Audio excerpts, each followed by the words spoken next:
Boa noite a todos. Boa noite. Sejam bem-vindos à Fraternidade Francisco. Vamos fechar nossos olhos para termos esse momento só nós, né? Nós deixamos o lado de fora toda a agitação do dia a dia e temos esse momento único nessa casa que nos recebe de braços abertos e que nós também possamos estar de mente e coração aberto. Que assim seja. Graças a Deus. Bom, o livro que eu trouxe para vocês, um trecho do livro, é Jesus no Lar. E duas pessoas me falaram desse livro. Então a gente tem que ouvir os sinais, né? Ouvir e obedecer. Não adianta só ouvir e depois a gente também não obedecer, né? Então eu falei, eu tenho esse livro em casa, deixa eu pegar. E aí, abrindo aleatoriamente, entre aspas, né? Eu escolhi um tema que chama a Escola das Almas. O que seria a Escola das Almas? Esse capítulo, ele narra uma conversa que Jesus teve com a sogra de Pedro na casa de Pedro. Então, eu acho que os afazeres, né, da sogra de Pedro com a casa e tal, talvez tenha deixado ela um pouco cansada. Quem não se cansa, né, em cuidar da casa, da família. E ela chegou para Jesus e questionou ele: Senhor, afinal de contas, que vem a ser a nossa vida no lar? Para que tudo isso, né? E ela continua: iniciamos a tarefa entre flores, para encontrarmos depois a colheita dos espinhos. Talvez ela tenha se referido ao esposo, né? No início do casamento, é tudo muito bonito, tudo muito belo, muitas promessas, né? Muitas flores, e depois a colheita de espinhos, né? E aí, depois que desse desabafo, ela começou a chorar, e ele respondeu: o lar é a escola das almas. Então, nós, como almas, temos a nossa escola dentro do nosso lar. É o templo onde a sabedoria divina nos habilita, pouco a pouco, ao grande entendimento da humanidade. Então, é um pedacinho da humanidade, né, na nossa casa, aonde nos habilita ao entendimento da humanidade no sentido maior.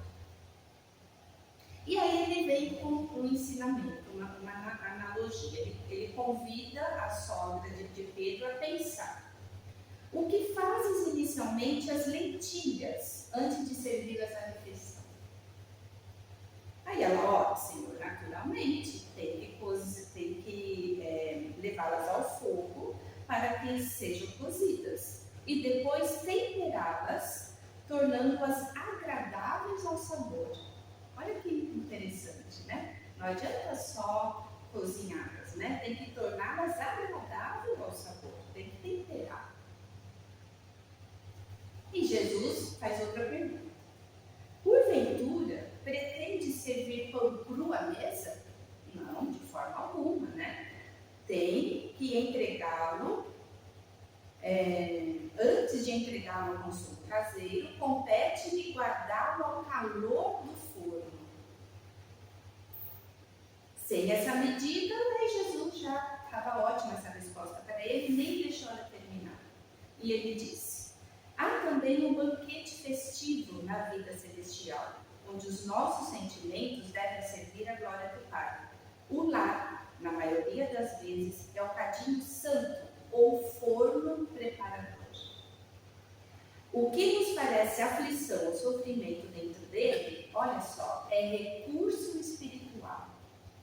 O coração, acordado para a vontade do Senhor, retira as mais luminosas bênçãos de suas lutas renovadoras.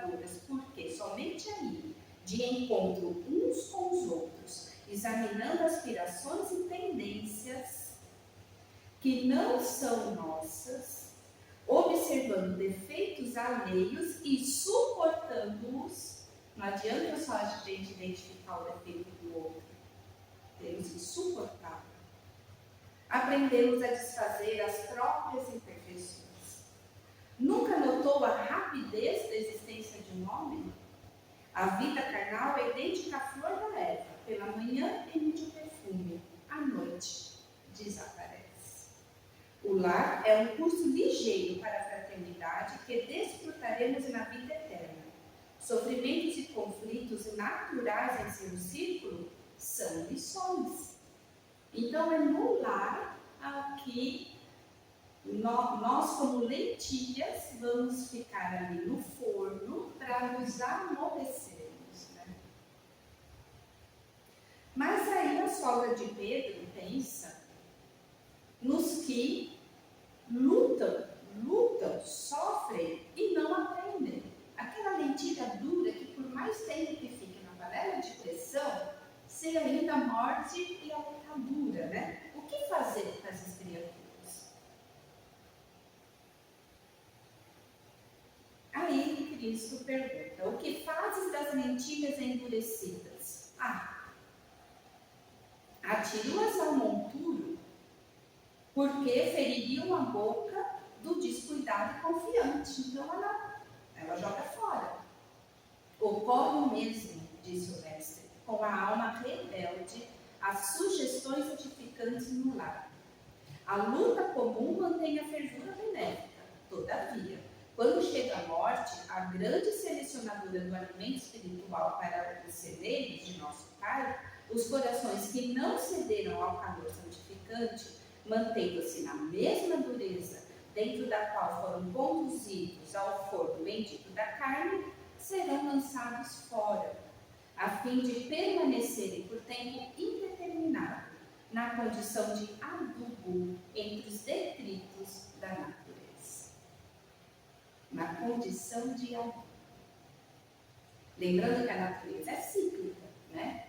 Um adubo que aduba a terra também tem a semente, que também brota, que também tem outra chance, né? E esse tempo é indeterminado, não é para sempre, né? Então a misericórdia divina vem nesse tempo indeterminado, deixando como adubo, né? Para que tenha uma outra oportunidade, em um outro forninho, em um outro lar, em uma outra existência. E como que a gente pode linkar esse texto com o Evangelho? Capítulo 9. Bem-aventurados os mansos e pacíficos. Por quê? É nesse forno do lar que a gente vai criando essas virtudes dos mansos e pacíficos. Bem-aventurados mansos e pacíficos, porque herdarão a terra, que permanecerão no planeta, né? E bem-aventurados os pacíficos, porque serão chamados filhos de Deus. Então é exatamente no lar, entre os nossos familiares, identificando o defeito do outro, suportando, encontrando o nosso defeito, que a gente vai criando essas virtudes que o Evangelho traz, como a afabilidade e a doçura. É no lar que a gente aprende a ser verdadeiro, sabe?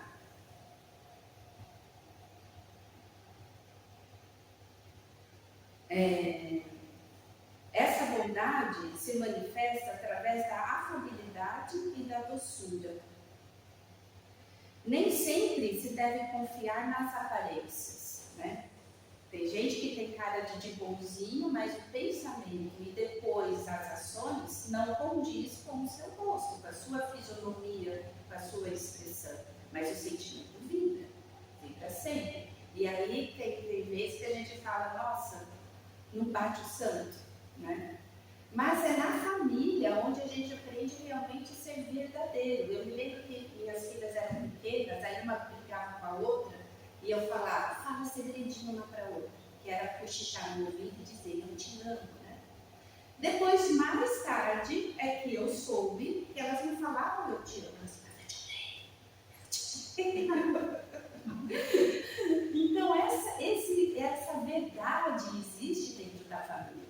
E a gente sabe, principalmente crianças entre nós, é passageiro. Depois estão se amando e se odiando logo depois de novo, né? Mas essa verdade a gente tem dentro da família, né? Precisa ter, pelo menos. Carol, lá em casa, quando eu botava de frente, um pro outro. Enquanto não falava eu te amo, não podia sair. Aí quando eu virava as costas, ela virava e falava, vamos falar logo. Acabar logo com isso. Não é? Vamos falar logo, tem que ser mais esperto, vamos falar logo assim, né? Aí aprende, né? Porque tem que ser, a gente, às vezes, esses espíritos na mesma família nem sempre tiveram algo um com o outro, né? Do passado. Às vezes, vem para passar pela mesma condição, todos juntos, a mesma situação que aquela família está passando. Às vezes o espírito é atraído pela condição, mas ainda assim é aprendizado para o perdão, o amor, a caridade, enfim.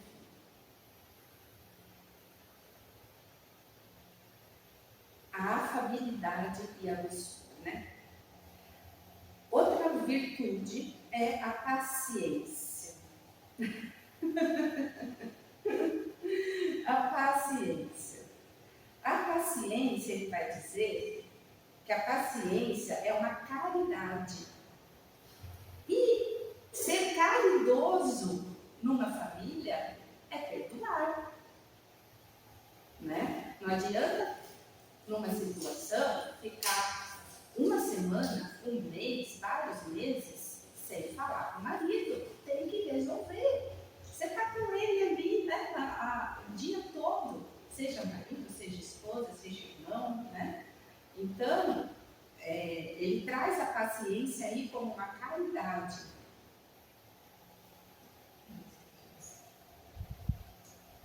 Então, ele fala que a esmola aos pobres é a mais fácil de todas. Não é essa a caridade que ele se refere. É a de perdoar aqueles a quem Deus colocou em nosso caminho para serem os instrumentos de nossos sofrimentos e colocar à prova nossa paciência. Onde mais que a gente treina paciência? É dentro de casa, no nosso lar, no nosso forninho, bem quentinho, né? Outra virtude, obediência e resignação. Aonde aprendemos a primeira obediência? Lá, no nosso forninho, né? Aqui, o Evangelho traz a obediência às leis divinas, a obediência ao progresso, que não adianta. O progresso vem e a gente tem que aceitar com resignação. Mas lá no nosso forninho, no lar, na escola das almas, é que tem a obediência aos pais e a resignação à experiência dessa família. Seja qual for a situação que a família está passando ou vai passar, é sermos todos unidos, resignados, né? Porque estamos passando por isso e porque vai passar, ela terá um fim, né? Não seremos eternamente adultos por tempo indeterminado. Né? A obediência é o uso da razão e a resignação é o uso do coração. Bacana isso, né?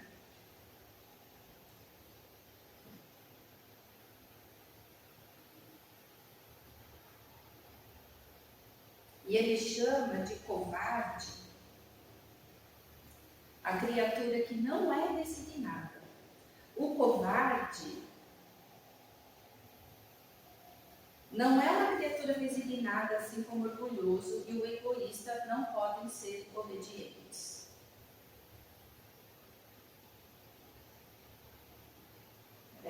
covarde não é uma criatura resignada, assim como o orgulhoso e o egoísta não podem ser obedientes, né? Então é exatamente isso. Submetam-se à vontade da lei do progresso, que é a palavra de ordem, dessa geração. Toda resistência orgulhosa, cedo ou tarde, deverá ceder. Bem-aventurados, portanto, aqueles que são mansos, pois receberão com doçura os ensinamentos. Então, é no lar que temos que iniciar essa resistência orgulhosa, né? E ceder à obediência dos pais, em primeiro lugar, para depois estar na humanidade, nas regras da sociedade e a obediência às leis de Deus. E depois ele vem dizer sobre a cólera, a ira, né? E ele diz sobre a cólera e a ira em respeito de comparação. Os homens levados pelo orgulho julgam-se mais do que são e não conseguem suportar a comparação que poderia rebaixá-los. A menor comparação lhes causa irritação e aborrecimento. E o que acontece então? Ficam encolerizados. Aonde que inicia a comparação? Por mais que os pais sabem que não pode comparar os filhos, não tem jeito, a gente compara, né? Um andou com tantos meses, outro com mais, um chorou antes, outro falou depois, o temperamento de um é diferente do outro, mas os pais comparam, porque existe ali o primeiro filho é como se fosse o início mesmo, existe uma ferramenta para comparar, né? E aí essa comparação a gente sofre inicialmente lá no nosso forninho. E aí, como vamos nos comportar diante dessa comparação? Com orgulho, achando que ninguém pode ser melhor que eu tenho que ser o melhor entre os meus irmãos, né? E se não tiver irmão, compara com o primo. Ou realmente eu vou trabalhar esse orgulho, né? Em sua loucura, o homem colérico volta-se contra tudo, desde a natureza bruta até os objetos que acaba destruindo por não me obedecer. Quem já não brincou com controle remoto pelo menos? Fica ridículo, né? Mas e tudo isso ele se dá à cólera, né? Essa ira que nos deixa ridículos, né? Brigando com objetos inanimados, com a natureza. A certeza de que faz infelizes todos aqueles que o cercam. Se ele possui coração, não sentiria remorso em fazer sofrer as criaturas a quem mais ama, porque você com raiva, com ódio, você faz sofrer quem te ama, né? Enfim, é nesse forno, é nessa escola das almas que a gente tem a oportunidade de também desenvolver as virtudes dos bens-aventurados, das bens-aventuranças, né? Então fica aí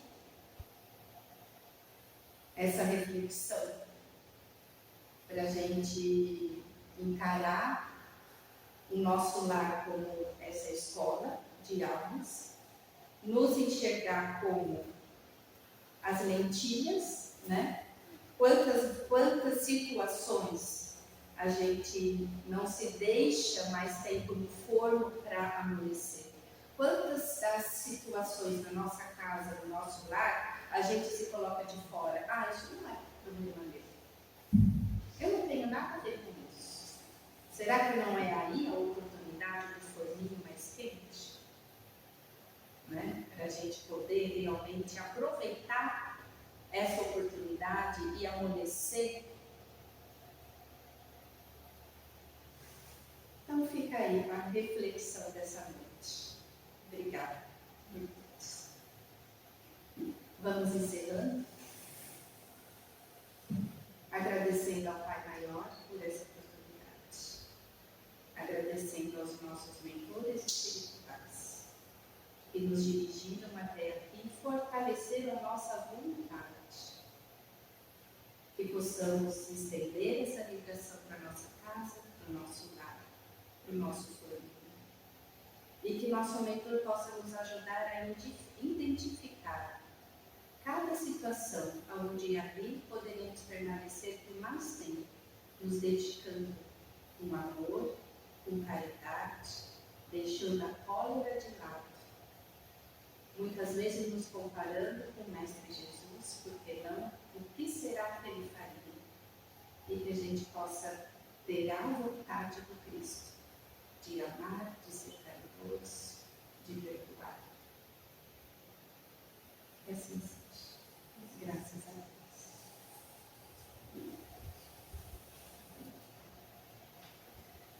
Vamos ver.